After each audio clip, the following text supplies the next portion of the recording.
Elijah sat in the back row of the church, far from the pulpit, tucked beneath the shadow of the high arched windows. The choir sang with a conviction that filled the old stone walls. But their voices barely touched the storm that churned in his chest. His eyes were open, but they saw nothing but the echo of a battle he couldn't explain. Outside, the rain began to fall, soft at first, then heavier, like the sky was trying to weep out something too large for words.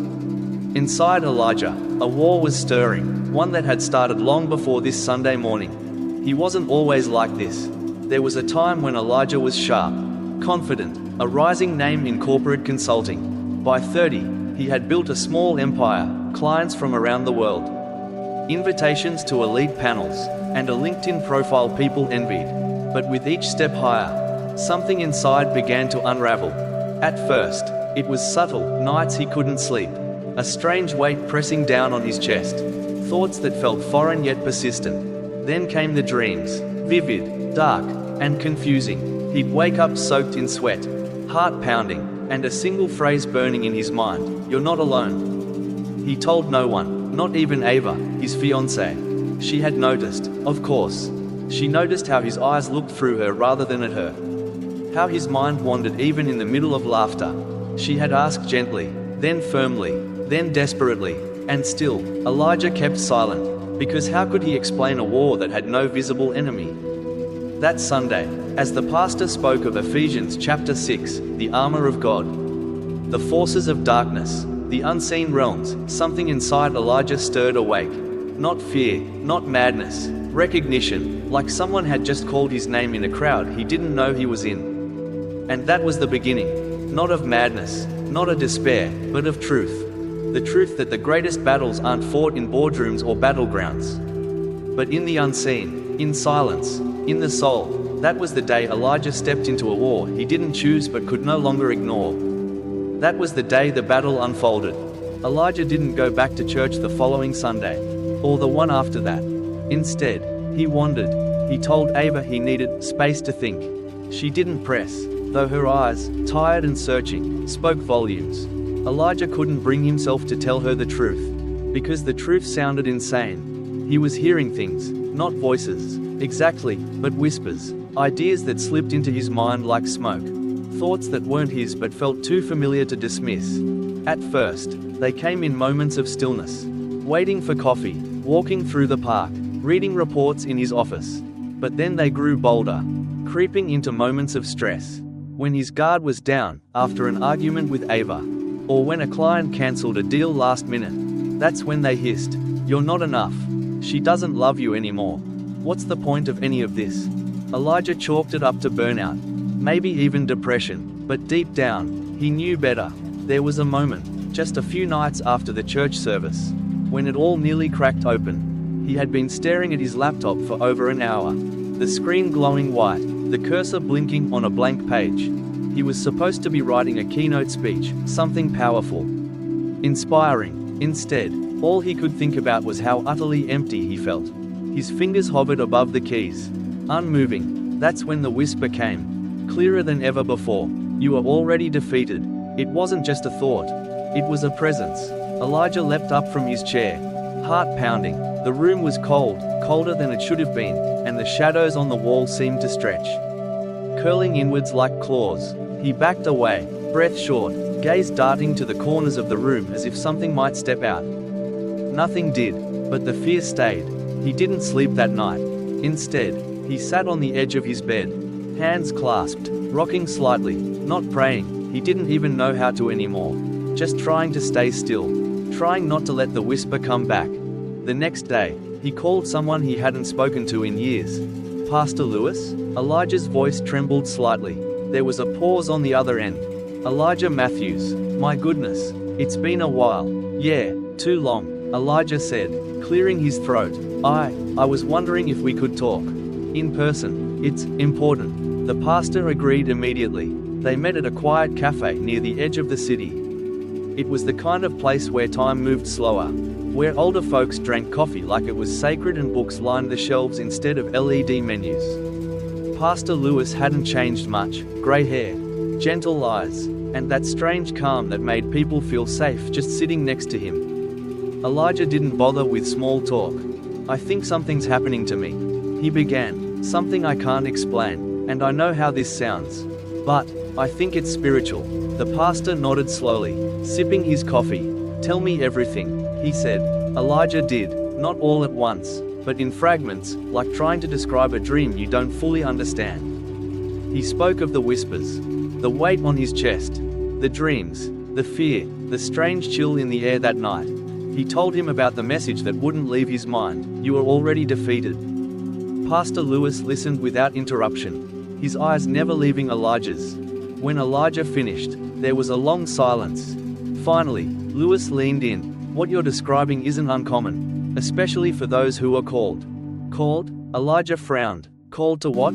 "To battle," the pastor said simply. "Not a physical one, a spiritual one. You're starting to see the world for what it truly is. And what you're hearing, what you're feeling, are the effects of spiritual warfare." Elijah's mouth felt dry. "But why me? I'm not religious. I haven't prayed in years." "That's exactly why the enemy wants you quiet. Because you were made to be more. And now, something inside you is awakening." Elijah laughed, short, hollow. "So what? I'm part of some cosmic battle now? Demons and angels?" "Not just angels and demons," Lewis said, gently but firmly. "Principalities, powers, the unseen rulers of darkness. They don't come with pitchforks, Elijah. They come with doubt, fear, pride, despair. Their battlefield is the human soul. Their weapon is deception." Elijah looked down at his coffee. His hand was shaking. "And what do I do?" he whispered. "You learn to fight back." The next morning, Elijah stood in front of the mirror longer than usual. There was something in his eyes he hadn't noticed before, not just exhaustion, but something else, a flicker, a tension, like part of him was watching from the inside, waiting to see if he would pretend everything was normal again. He didn't. Instead, he reached for the old Bible tucked away in the top drawer of his desk. It was still wrapped in a leather cover, slightly torn at the edges, a relic from his teenage years. Dust coated the surface like time itself had forgotten it. He hadn't opened it in over a decade. He didn't know where to begin. But as he flipped it open, it landed on Ephesians chapter 6 again, the same passage the pastor had mentioned. The same one from that haunting sermon weeks ago. His eyes hovered over the verses, almost afraid to read them. But something inside urged him forward. "Put on the full armor of God, so that you can take your stand against the devil's schemes." Armor, stand, schemes. These weren't poetic metaphors anymore.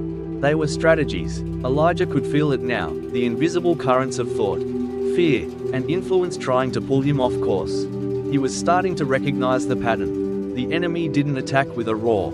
It came in silence, in suggestion. It worked like a virus, small, quiet, unnoticed, until it took over everything.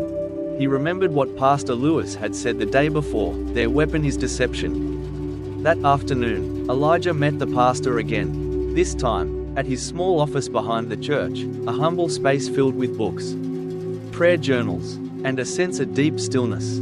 "You came back," Pastor Lewis said with a knowing smile. "I need to learn," Elijah replied. "If I'm really in this fight, I don't want to lose." The pastor nodded. "Then you have to unlearn the world's way of fighting first." He handed Elijah a notebook with the words, "Know the enemy," scribbled on the cover. "The first strategy," Lewis said, "is awareness. You can't defeat what you don't recognize. Every thought, every emotion, test it. Ask where it comes from. Who planted it? Because not every voice in your head is yours." Elijah opened the notebook. Inside were verses, reflections, and even sketches, diagrams of the spiritual realm, spheres of influence, lines of authority, doors of access. It was like something between theology and intelligence briefing. "There are strongholds," Lewis continued, "patterns of thought built over time, lies that people believe so deeply. They become truth to them, and the enemy hides behind them." "Like what?" Elijah asked. "Like, I'll never be good enough. Or, it's too late for me. Or, success will fill the void." We don't even question them. We just live inside them. Elijah was quiet for a long time. Then he whispered, "I've believed all of those. That's why the battle is spiritual." Lewis said, "It's about truth. You don't need to fight harder. You need to see clearer." That night, Elijah began his first watch. Pastor Lewis had called it that, a time of quiet prayer. usually between midnight and 3 a.m., when spiritual sensitivity was heightened. Elijah didn't know if that was superstition or science, but something told him it mattered. So at 2:07 a.m., Elijah sat in the center of his living room, lights off, phone silenced, Bible open. At first, it was just silence, the kind that made the walls feel too close. He tried to pray but didn't know what to say, so he just breathed, listened, and that's when it began again. Not whispers this time, but wait, a slow, pressing heaviness in the air. Like gravity had thickened, he could feel fear creeping up his spine, old insecurities rising like smoke from a long dead fire. You're wasting your time, this is pathetic, no one hears you. He clenched his fists, heart racing. No, he said aloud, not this time. And then, almost instinctively, he spoke what he had read earlier. I take captive every thought and make it obedient to Christ. The air shifted. It didn't vanish instantly, the fear still lingered, but something broke. The power behind the voice seemed to falter, like a curtain had been pulled back. And for the first time, Elijah realized, these weren't just his thoughts. They were suggestions, attacks, lies, and he didn't have to agree with them. The next few days changed everything. He began to keep track of the battles in a journal.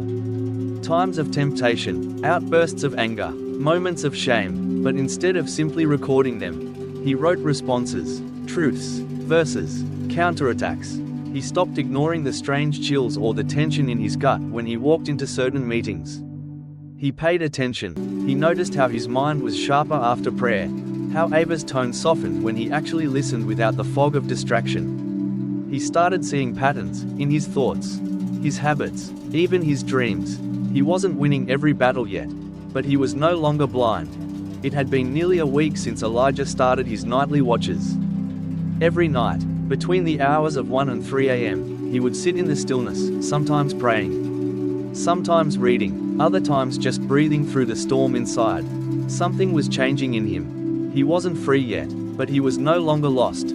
But Ava was starting to notice the shift, and not in a good way. You've been distant lately, she said, arms crossed as she leaned against the kitchen doorway.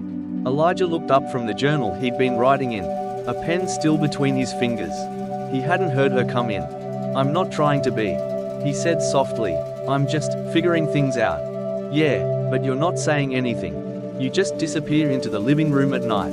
You don't talk to me like you used to. And when you do, it's like you're somewhere else. She wasn't wrong, but how could he explain what he was going through? How do you tell someone that you're fighting invisible forces? That your very thoughts have become a battleground? I think I'm in a war, he said finally, eyes not meeting hers. Ava blinked. What kind of war? Elijah hesitated, then exhaled. A spiritual one. She didn't laugh. She didn't mock. But she didn't understand either. Elijah, are you okay? Like, really okay? Do you need help? Therapy? I mean, I support you, I don't know what to do with this. And there it was. He could see the fear behind her eyes. Not fear of him, but fear of losing him. Of watching someone she loved drift away into something she couldn't follow. Elijah stood and walked toward her. I don't have all the answers, he said, but I know something is happening. Something real. I've been blind to it for too long. And now I can't pretend anymore. She looked at him for a long moment. But where does that leave us? That question lingered long after she left the room. Later that night, Elijah sat in silence again. The clock read 2:17 a.m. This time, though, something was different. There was a tightness in his chest that wouldn't ease. A restlessness in the air. And then, an image flashed in his mind. Ava, crying, alone, on their bed. He opened his eyes. The image vanished. But the ache didn't. That's when the voice returned. She won't stay. You're too broken, too far gone. This time, Elijah didn't recoil. Instead, he narrowed his eyes and whispered, lies. But the voice pressed harder. She'll find someone stronger, someone whole, someone who doesn't live in shadows. He closed his eyes again, gripping his Bible. I have been made whole through Christ, he whispered, quoting from memory. The old has gone, the new is here. The pressure in the room eased slightly. But it wasn't over, not yet. Suddenly, an overwhelming guilt washed over him, not just about Ava, but everything, every failure, every betrayal of purpose, every time he chased money over meaning, ambition over truth. He fell to his knees. God, I don't know how to fight this. He whispered, trembling. I don't even know who I'm supposed to be. For the first time in weeks, the room didn't feel hostile. It felt silent, yes, but not empty, like someone was listening. In the stillness, a thought emerged, not a whisper from the enemy, but something deeper, a memory, a conversation from years ago, with his mother before she passed. Your gifts weren't given for you to build towers. They were given for you to build bridges. He hadn't thought about that moment in a long time. Elijah sat back, stunned. So much of his life had been about building status, income, influence, and now, it was all crumbling. But maybe, just maybe, that was the point. Maybe this battle wasn't about losing or winning in the worldly sense. Maybe it was about becoming. The next morning, he found Ava on the balcony, coffee in hand, her eyes tired. He stood next to her, unsure how to begin. I'm sorry, he said. For what? For shutting you out, for trying to fight this alone. Ava didn't respond immediately. Then, softly, she asked, can you help me understand? Not just what's happening, but why it matters. Elijah nodded. I'm still learning, but I think we're all in a war, every day. And most of us don't even know it. I've been under attack for years and didn't realize it. But now I do, and I can't go back. Ava turned to look at him. I want to understand. I want to fight with you. But I need to know you're not leaving me behind. Elijah took her hand. Then walk with me. Elijah woke up before dawn. For the first time in weeks, his sleep had not been broken by whispers or weight. There had been no dream, just silence, deep, restorative silence. He stood at the window, watching the faint orange of morning bleed into the sky. And for the first time, he didn't feel like he was running from something. He felt like he was preparing for something. After showering, he sat at his desk and opened the notebook Pastor Lewis had given him. The next section was titled, Offense, Taking Ground. Beneath the heading, Lewis had written a single sentence. You were not made just to survive the battle. You were made to claim back the ground that was stolen from you. Elijah felt something shift inside his chest. A steadiness, a resolve. For weeks, he had been on the defensive, reacting to every attack, bracing himself for every lie. But now, he saw the deeper truth. The enemy didn't just want to torment him. It wanted to limit him, to keep him small, silent, stuck in shame, fear, and doubt. And he was done playing that role. That afternoon, Elijah returned to Pastor Lewis's office with a fire in his eyes the older man hadn't seen before.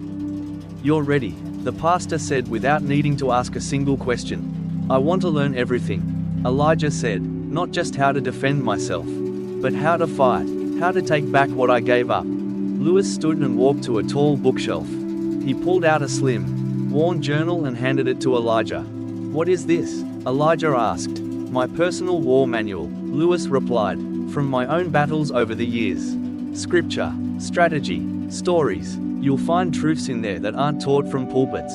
Elijah opened it. The first page read, the enemy has territory in your life he did not earn, only what you surrendered. It's time to take it back. That night, Elijah prepared his space differently. He lit a candle, not for religious ritual, but for focus. He dimmed the lights, put his phone on airplane mode, and laid the journal, Bible, and notebook in front of him like a soldier sharpening weapons before battle. Then, he began. First, he identified the strongholds in his life, those deeply rooted beliefs that had guided his decisions for years. He wrote them out in brutal honesty. I am only valuable when I achieve something. If people knew the real me, they would leave. Success is the only thing that protects me from failure. Next, he opened scripture and began writing truths next to each lie. I am valuable because I am made in his image, not because of my performance. I am fully known and fully loved. My identity is in who I am, not in what I build. Then he spoke those truths aloud, quietly but with authority. Each declaration felt like swinging a sword. Every word sharpened his focus. The room felt lighter. The shadows didn't disappear, but they shrank, retreated. He could feel it, the tide turning. In the days that followed, Elijah began changing his rhythms. Instead of waking up and checking emails, he started his mornings with stillness, anchoring himself before the day could pull him apart. He played worship music in the background while he worked. He turned his journal into a war log, documenting attacks, but also victories. He reconnected with an old friend from college who had gone through a similar journey, someone who once battled depression and found healing through prayer and fasting. They started meeting weekly, sharing stories, praying together, and sharpening each other like iron on iron. Even his work began to shift. He started declining toxic clients, the ones who drained his energy and compromised his values. For the first time, he chose alignment over income, integrity over image. And Ava? She noticed the difference almost immediately. "You seem clearer," she said one night over dinner. "I am," Elijah said. "It's like the fog is lifting." She reached across the table and took his hand. "I'm proud of you," he smiled, not because he needed her validation, but because for the first time, he wasn't living in secret. He wasn't hiding, he was standing. But battles don't disappear, they evolve. One night, just as Elijah was preparing for his evening prayer, the whispers returned, but this time, they weren't about his worth. They were more subtle, more strategic. "You're doing good now, you don't need to stay on guard anymore. You've earned a break. This level of intensity isn't sustainable." It was tempting, this idea of slowing down, relaxing, easing up, but Elijah recognized it instantly. Complacency, a different kind of attack. He smiled. "Nice try," he whispered, flipping open to Psalm chapter 18. "But I don't fight alone anymore. And I don't retreat." He read the verse aloud. "He trains my hands for battle, my arms can bend a bow of bronze." The enemy didn't vanish in smoke, but it did back off. Because now, Elijah didn't just survive the battle. He had learned to strike back. The phone rang at 2:41 a.m. Elijah was in the middle of his nightly watch when it buzzed. Vibrating across the hardwood floor like a warning shot, he picked it up quickly, heart already racing. It was Ava's sister. "Elijah, it's Ava. She's in the hospital." He didn't even ask why. He just grabbed his coat and keys and ran. The hospital lights were cold and unblinking. The halls far too quiet.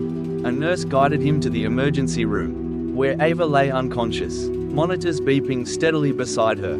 A car accident. A truck had run a red light. She'd been on her way home from a late dinner with a client. Elijah stood frozen at the doorway. For all the strength he'd been cultivating, all the clarity he had gained, this moment hit like a wrecking ball. She was pale, still, fragile in a way he'd never seen before. He moved to her side, knelt beside the bed, and for a moment, his mind went blank. No declarations, no strategy, just raw, helpless grief. "God," he whispered. "No, please not her." The voice came swiftly. "You see, you fight and you pray. But I still take what matters. You can't protect her. You never could. You should have stayed asleep." The old Elijah would have collapsed right then, drowned in shame and panic. But not this Elijah. Tears streaming down his face. He gritted his teeth and leaned closer to Ava. "You're not taking her," he whispered, not to her, but to the darkness pressing in. Then louder, "You're not taking her." A nurse startled at his sudden shout. But he didn't care. He took her hand and began to pray, not in fear, but in authority. "Father, I stand on your promise. By your stripes we are healed. No weapon formed against her shall prosper." I speak life into her body. Wholeness, restoration, peace. He could feel it again, that invisible atmosphere.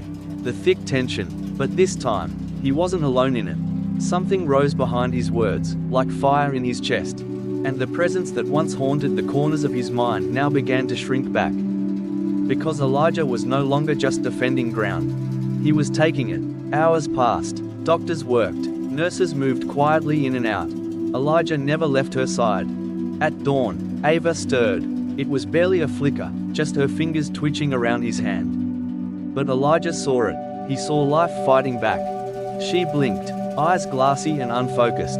"Elijah," she whispered, voice barely audible. "I'm here," he said, voice cracking. "I'm right here." She squeezed his hand, weakly, but it was enough. The next day, Pastor Lewis visited. Elijah met him in the hallway outside Ava's room. "She's stable now," Elijah said.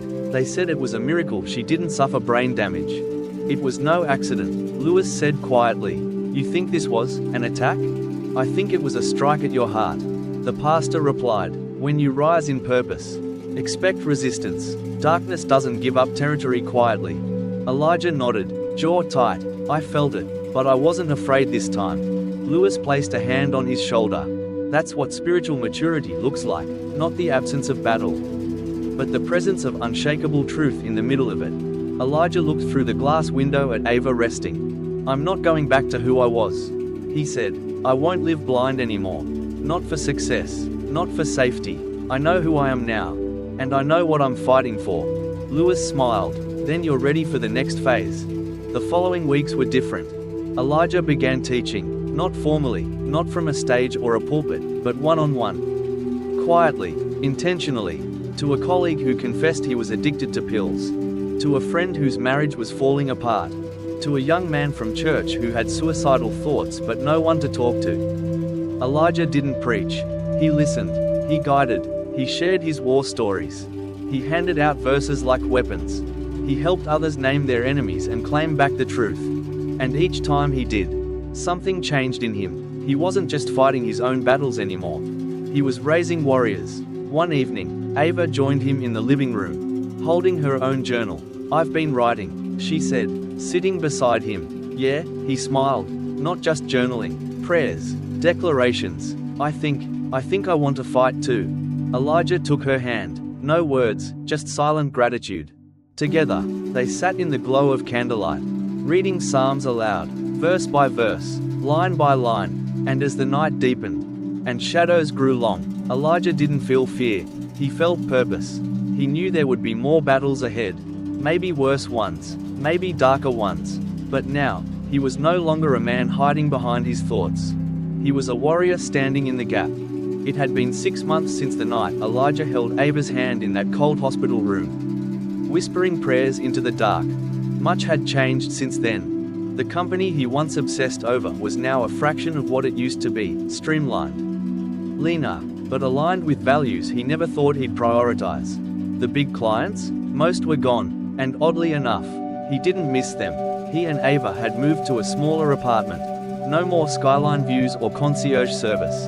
But every corner of their new home carried a warmth he'd never known in the old one. They cooked more, talked more, prayed more. Some nights, when the world felt quiet enough, they'd sit by the window, knees touching, and share war stories, not the kind with guns and blood, but with thoughts and truth, with fear and faith, the battles within. And each time, Elijah would return to the same realization. Victory wasn't the absence of struggle. Victory was knowing how to stand in it. One Sunday morning, Pastor Lewis invited Elijah to speak at the church. Just a short word, he'd said. Tell him what you've lived, not just what you've learned. Elijah stood at the pulpit, palms sweaty. He looked out at the small congregation, people of all walks of life, most of whom didn't know his name or his story. Some looked tired, others distracted, one or two nodded politely. He saw himself in every one of them. And so he began, not with a sermon, but with a story. My name is Elijah, and I've been at war. A murmur passed through the room. Not with a person, not with a system, not with politics or culture, but with something far more dangerous, with lies I believed for most of my life. Lies about who I am, about where my worth comes from, about what success looks like, and most of all, lies about God. He paused, letting the weight of those words sink in. For years, I thought my thoughts were just mine, that the shame I carried, the fear I ignored, the pressure to perform, it was just part of being human. But then I realized something. He held up his journal. Most of the time, I was being attacked and didn't even know it. And the enemy? He didn't come with horns and fire. He came with suggestion, with busyness, with subtle compromise. A stillness filled the room. But something happened when I started to fight back. Not with anger, not with pride, but with truth. I started to take back ground I didn't even know I had lost. He looked down, voice softening. I nearly lost everything, my purpose, my wife, my soul. But God, He doesn't just rescue, He redeems, He rewrites, He rebuilds. Then he smiled. And if He did it for me, He'll do it for you. After the service, an older woman approached him with tears in her eyes. I thought I was crazy, she said. I thought the voices in my head meant I was broken beyond repair. You're not, Elijah replied. You're just in a war. And now you know.